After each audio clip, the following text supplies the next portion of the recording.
আসসালামু আলাইকুম, সবাইকে স্বাগতম।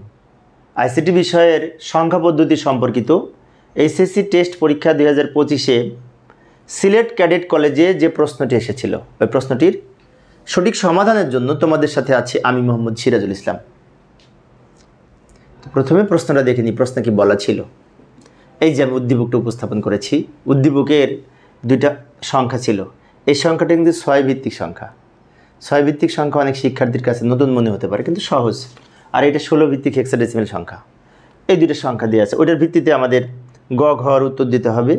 ক এবং খ এই দুটো উদ্দীপক ছড়াই দেওয়া যায়। মৌলিক গেট সাধারণত 3টি, or gate, and gate, not gate. এটা তোমরা পারবে। আমি খ নাম্বারের প্রশ্নের উত্তর করে দিব। খ নাম্বারটা অনেকের কাছে কঠিন মনে হতে পারে।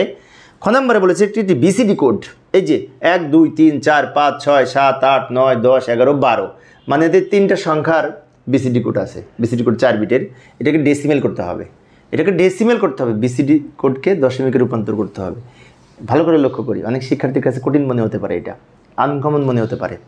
তো বিসিডি কোড 4 বিটের। কয় বিটের? 4 বিটের। আমরা জানি 0 থেকে শুরু করে 9 পর্যন্ত প্রতিটি 4 বিট করে বাইনারি মানে প্রকাশ করাকে বিসিডি কোড বলে। তাহলে আমাদের এখানে 4টা বিটে ভাগ করি। 1 2 3 4 এই 4টা আগে লিখলাম, 1 2 3 4 এই 4টা তারপরে লিখলাম, আবার শেষে 1 2 3 4 এই 4টা। এখানে মোট 12টা ছিল, 3 ভাগে ভাগ করেছি, 4টা করে। কেন 4টা করে ভাগ করলাম? এই বিসিডি কোড 4 বিটের। বিসিডি কোডের পূর্ণরূপ হচ্ছে বাইনারি কোডের ডেসিমেল। আচ্ছা, এইবার এগুলোর সমকক্ষ ডেসিমেল কত হবে, দশমিক কত হবে? আমরা জানি বিসিডি কোড বিভিন্ন ধরনের আছে, তার মধ্যে সবচেয়ে বেশি বহুল প্রচলিত কোড হচ্ছে এই বিসিডি 8421। তো বিসিডি 8421 ব্যবহার করে আমরা এটা বের করব। যেমন আমি যদি এটার সাথে মিলিয়ে দেখি, তো এখানে 3টা 1 শেষে আছে, তার মানে কি 4-এর স্থলে 1, 2-এর স্থলে 1, 1-এর স্থলে 1, তা 4 আর 2 6 আর 7 হবে। এটা 7-এর বাইনারি। সহজ না? এখন সহজ মনে হচ্ছে।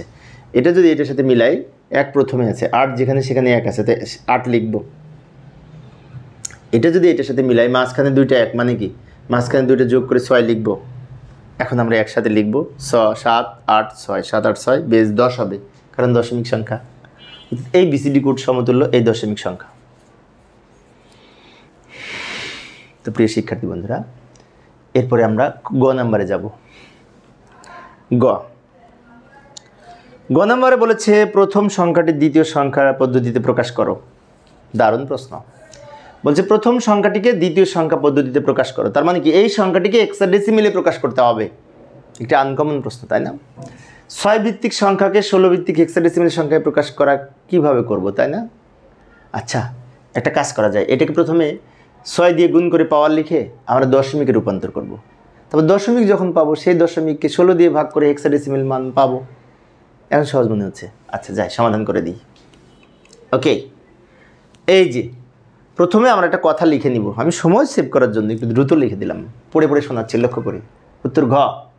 এই সংখ্যাটিকে দ্বিতীয় সংখ্যায় রূপান্তর করার জন্য হেক্সাডেসিমেলে রূপান্তর করতে হবে। সেই জন্য প্রথমে সংখ্যাটিকে দশমিক রূপান্তর করতে হবে, পরবর্তীতে উক্ত দশমিক সংখ্যাটির হেক্সাডেসিমেলে রূপান্তর করা যাবে বা করা হলো। প্রথমে দশমিকে রূপান্তর করব, তারপর হেক্সাডেসিমেলে রূপান্তর করব।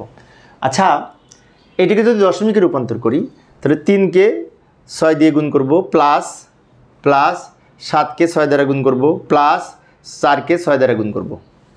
এবার পাওয়ার লিখব 0 1 2। এবার সরল করব। 6কে পাওয়ার 2 করলে 6 6 36, তাকে 3 দিয়ে গুণ করলে 108। 6কে পাওয়ার 1 করে 6, তাকে 7 দিয়ে গুণ করলে 6 7 27টা 6 7টা 42।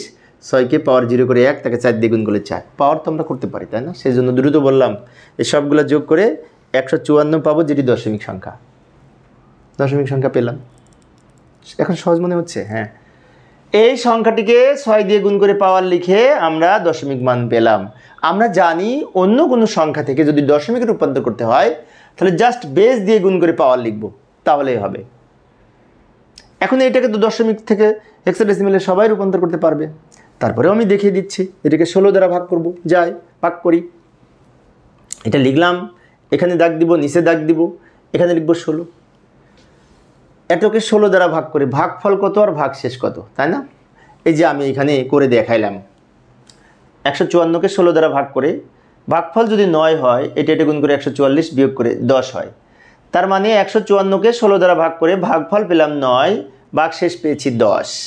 ভাগফল পেলাম 9, ভাগশেষ পেয়েছি 10।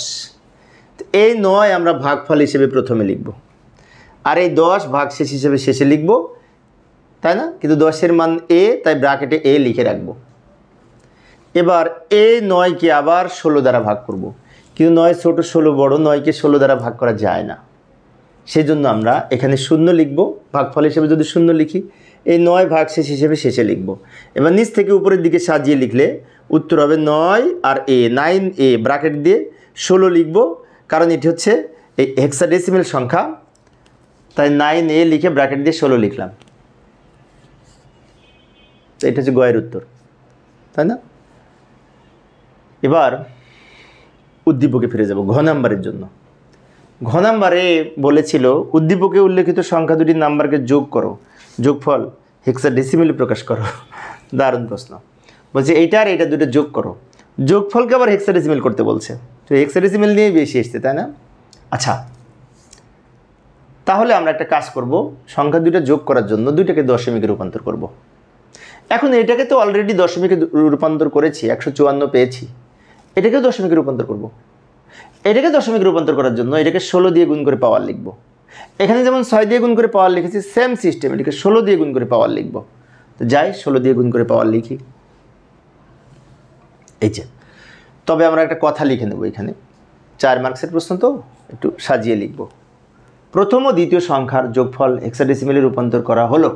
প্রথম সংখ্যাটির এই 374, এটা হচ্ছে 6 ভিত্তিক সংখ্যা, যার দশমিক মান হচ্ছে 154, যেটি দশমিক সংখ্যা। এটা গ হতে পেলাম, গতে করেছি, ওখান থেকে নিয়ে আসলাম, তাই ব্র্যাকেটে লিখলাম গ হতে প্রাপ্ত। আবার দ্বিতীয় সংখ্যাটি 9a7, এটাকে দশমিকে রূপান্তর করতে হবে। তো সেক্ষেত্রে এই প্রত্যেকটাকে আমরা কী করব, 16 দ্বারা গুণ করব। এই যে 9কে 16 দ্বারা গুণ করব, প্লাস এর মান 10, তাই আমরা এর মান 10কে 16 দ্বারা গুণ করতে পারি, প্লাস 7কে 16 দ্বারা গুণ করলাম। আবারও বলছি, এর মান 10, তাই মাঝখানে 10কে 16 দ্বারা গুণ করেছি, 9কে 16 দ্বারা গুণ করেছি, 7কে 16 দ্বারা গুণ করেছি, মাঝখানে আবার প্লাস দিয়েছি।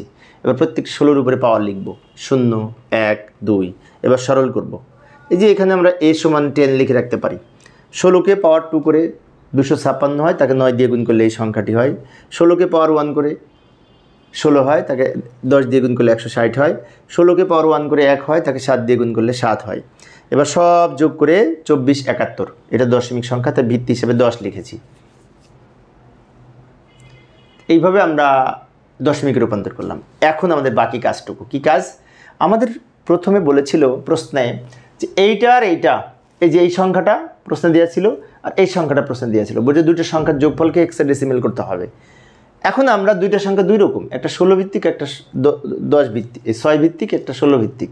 তো দুইটা সংখ্যা যোগ করা যাবে না, তাই দুইটাকে আমরা ডেসিমেলে রূপান্তর করলাম, দশমিকে রূপান্তর করলাম। গ নাম্বারে এটার মান দশমিকে পেয়েছিলাম এত, আর এইখানে আবার এইটার মান দশমিকে পেলাম এত। এই দুইটা এখন যোগ করব, যোগ করে যা পাবো সেই যোগফলকে হেক্সাডেসিমেলে রূপান্তর করব। যোগ করি, প্রথম ও দ্বিতীয় সংখ্যার যোগফল এটা যোগ এইটা সমান 26, 25 যোগফল পেলাম। এই দুইটা যোগ করে এই যোগফলকে এখন হেক্সাডেসিমেল করার জন্য এটাকে 16 দিয়ে ভাগ করব, তাই না? যাই সমাধানের চেষ্টা করি, এখানে করব। এটা লিখে নিলাম, এটাকে হেক্সাডেসিমেলের বেজ 16 দ্বারা ভাগ করতে হবে। সহজ কিন্তু, 16 দ্বারা ভাগ করলে ভাগফল যা হবে প্রথমে লিখব, ভাগশেষ যা থাকবে শেষে লিখব। ভাগফল হবে 164 প্রথমে লিখব, আর ভাগশেষ 1 থেকে যাবে। এখন অনেক শিক্ষার্থীর মনে হতে পারে কোথায় পেলাম এই দুইটা?